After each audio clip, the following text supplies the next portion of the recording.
Hello, everybody, and welcome to RE Indicator version 2.5. We got a couple of new features built into the software, so we wanted to give you some tips and tricks on how to use them. And here we go. We've got first, new folders. This is a way for you to store your individual locations into little project folders that you create for yourself and keep track of your work more easily. Second, change your password. Now you can keep more security on your account by being able to go in and change the password on your account. And third, you can change the username and email address associated with your account.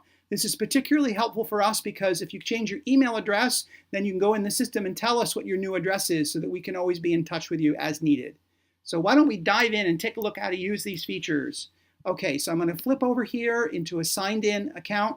On the right-hand side of the screen here, we have a new, in the upper corner, a new area called Settings. So let's click on Settings so that we can create a new folder to store our sites into. So on the left-hand side, you can see there's a Folders option. We're going to click on that. And while we're inside the Folders function, we're going to go over to the right-hand side and click on Add a Folder. The location I'm going to be storing right now is in Washington, D.C., so I'm going to create a new folder called DC. I've typed that name in there, and I'm going to press on the lower right the Save button. That button now has added this folder to the left-hand side. You can see we now have one folder in the account.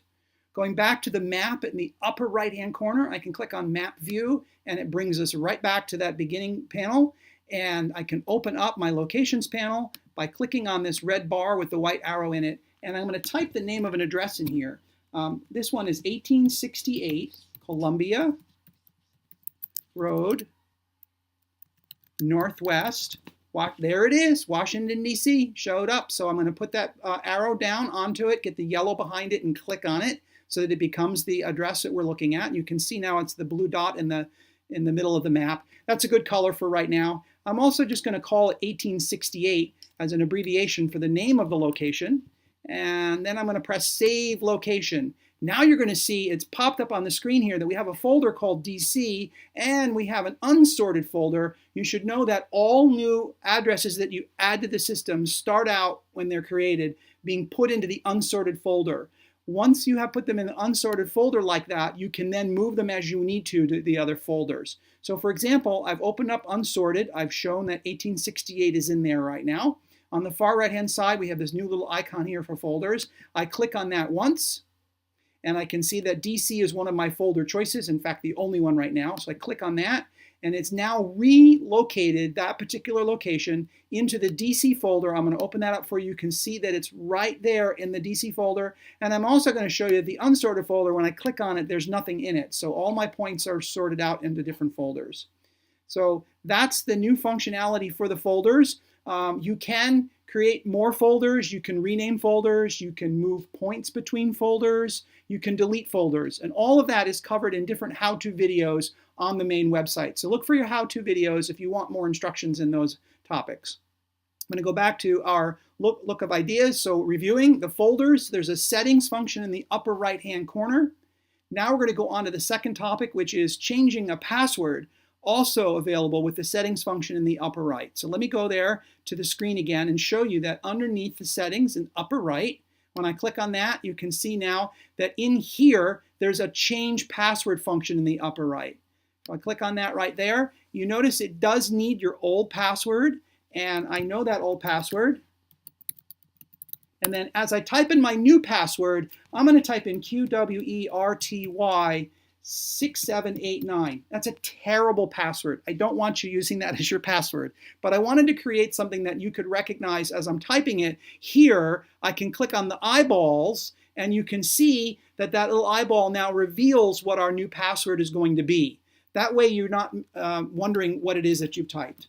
QWERTY 6789. I've typed that in on my new password confirmation in the lower left here, and then I can say change my password.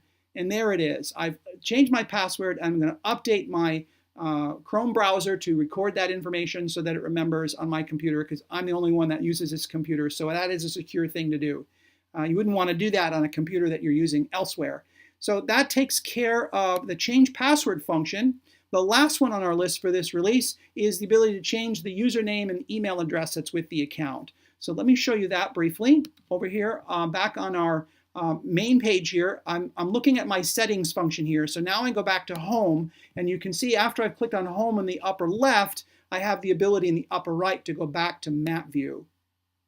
Underneath the map view display in the upper right, immediately to the left of settings, is a username functionality. So when you click on that, a panel comes up, and you can see right now, for example, that my first name is Support1. And up in the upper right corner of the screen, you can see that it says, welcome Support1 at RE Indicator. Well, I don't want that to say Support1 anymore. I want that just to say support.